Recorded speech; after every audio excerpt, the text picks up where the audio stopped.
Vitajte pri hlasnom podcaste 10 otázok, 10 odpovedí. Dnes sa porozprávame o písme Comenia Script. Odpovedať bude učiteľka a autorka písanky Comenia Script Kristýna Jesenská. Ako si sa dostala k písmu Comenia Script a čo ťa na ňom zaujalo ako prvé? Bola to osobná skúsenosť, odborný záujem alebo niečo, čo si objavila v praxi? Tak ku písmu Comenia Script som sa dostala úplnou náhodou, keď sme mali metodický deň učiteľov a mali sme si vyberať, kto na aké školenie pôjde. Tak som sa prihlásila na základnú školu Parangelium, kde prekvapivo bolo presne školenie o písme Comenia Script a naozaj ma tam toto písmo zaujalo práve tým, že je iné ako to klasické spojité písané písmo. Čím sa Comenia Script líši od klasického spojitého písma, ktoré sme sa učili my? Ide len o nejaký dizajn, alebo aj o nejakú funkčnosť a ergonómiu pri písaní? Tak písmo Comenia Script je jednoduchšie ako spojité písané písmo, ale až tak sa nelíšia. Tak či tak sa musia deti naučiť o tvary písmen, tak či tak sa musia naučiť prikladať k sebe tie písmenka správnym spôsobom. Čím je jednoduchšie je to, že zmizli spoje medzi jednotlivými písmenami, ktoré deťom robia najväčší problém. A hlavne pri deťoch, ktoré majú ťažkú ruku, zlú jemnú motoriku, problém aj s korekcia ruka-oko. Pre všetky tieto deti je Comenia Script jednoduchšia, pretože tie písmenká netreba spájať, len sa k sebe prikladajú, ale napriek tomu stále sa vytvárajú nervové prepojenia v mozgu, takisto ako pri spojitom písanom písme, čiže nedá sa to porovnávať s tým, ako fungovali napríklad vo Fínsku, kedy sa deti učili písať hlavne na počítači, s tým, že bežne rukou písať netreba, stále je to písanie rukou, len iný tvar písmen. Takže ako si spomínala, je to vhodné vlastne pre deti s poruchami pozornosti, motoriky alebo inými špeciálnymi potrebami. Čiže pre nich je to asi tak najviac prínosné.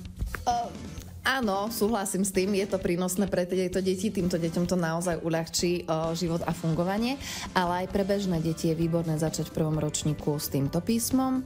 Ruka sa vypíše, dieťa vie čítať, vie písať, je spokojné, šťastné, pretože zvládlo prvý ročník bez plaču nad písankou a mokrých fľakov v nej. A v druhom ročníku odporúčam pridať spojité písané písmo, kedy ruka už je pekne vypísaná a dieťa ľahučko prichádza aj na tie spoje nešťastné, ktoré robia najväčší problém. A naozaj dokáže zvládnuť obidva typy písma. Ty si vytvorila aj vlastnú písanku k písmu Comenia Script. Prečo? Chýbali ti nejaké kvalitné materiály? A aký bol ten proces tvorby? Tak áno, vytvorila som vlastnú písanku, pretože na našej škole používame jeden konkrétny šlabikár, ku ktorému je len písanka so spojitým písaným písmom. Na Slovensku máme len jednu firmu, ktorá ponúka písanky ku Comenia Script a aj tie písanky nie sú úplne kvalitne preložené do slovenčiny, objavujú sa tam čechizmy, poradie písmen je úplne iné ako šlabikári, ktorý sme my používali.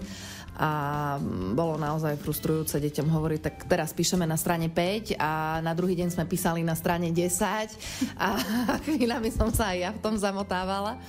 Takže som si sadla a začala som tvoriť túto písanku.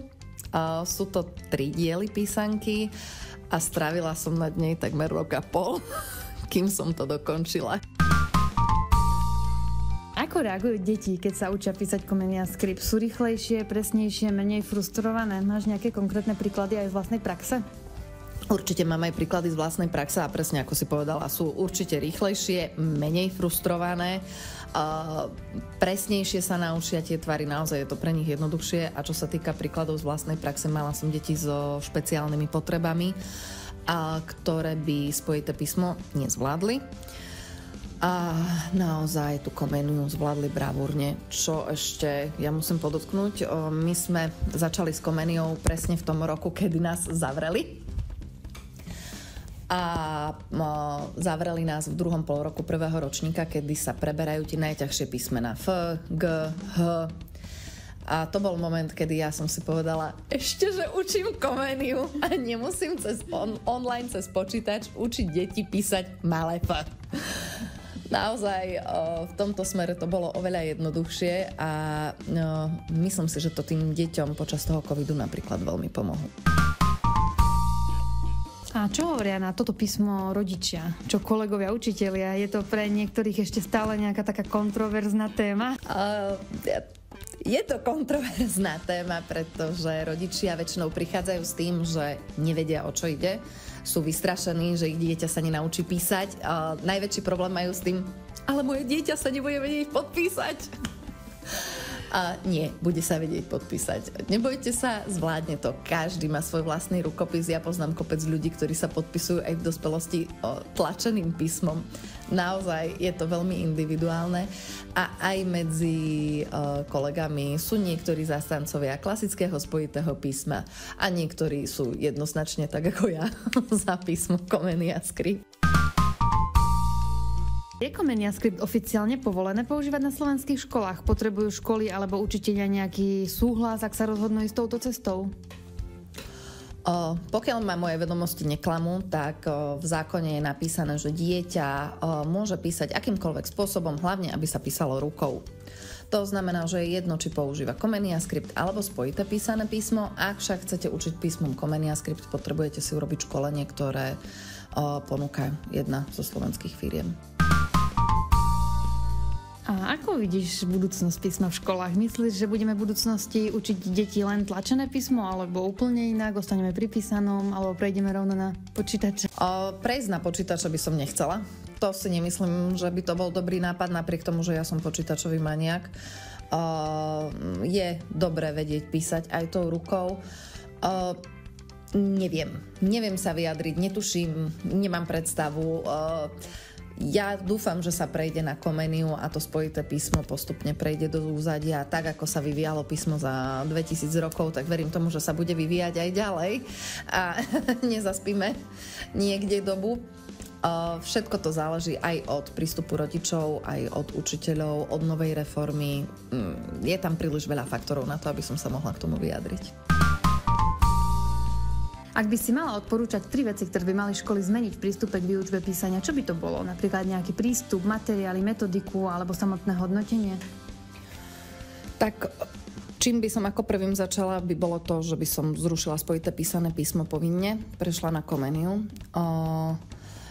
Ak už ostanú pri spojitom písanom písme, netrápiť tie deti tými tvármi písmen, aby boli presne také, ako sú predpísané, pretože pre deti to môže byť veľmi frustrujúce. Nehodnotiť to, či dieťaťu sa podarilo urobiť presne ten tvar, ale skôr, či je to estetické, lebo každý má iný štýl písania a u niektorých detí sa ten štýl prejavuje naozaj skoro.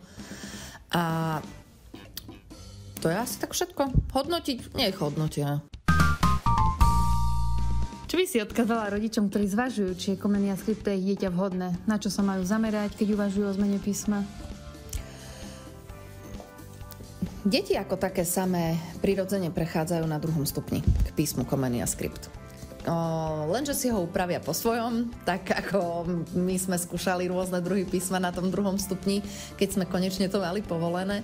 Takže v tomto smere by som rodičom poradila, nechajte to na dieťa. Ak ide od 1. ročníka písmom, tam si poradí pani učiteľka, ktorá to dieťa správne nasmeruje, a ak je to už staršie dieťa, verte mi, ono si nájde svoj vlastný spôsob a svoj vlastný štýl a rukopis, ktorým bude písať. Ďakujem, že ste si vypočuli ďalší diel hlasného podcastu. Verím, že sme vám ukázali, že písmo Comenia Script nemusí byť strašiakom. Aj keď je iné, je moderné, čitateľné a hlavne môže byť pre mnohé deti nápomocné. Nezáleží na tom, či vaše dieťa píše Comeniou, klasickým spojitým písmom alebo tlačeným písmom. Dôležité je, aby si písanie obľúbilo, rozumelo mu a vedelo ho používať s istotou. Ak sa vám podcast páčil, budeme radi, ak ho zazdieľate alebo nám dáte spätnú väzbu. Teším sa na vás opäť pri ďalšej epizóde.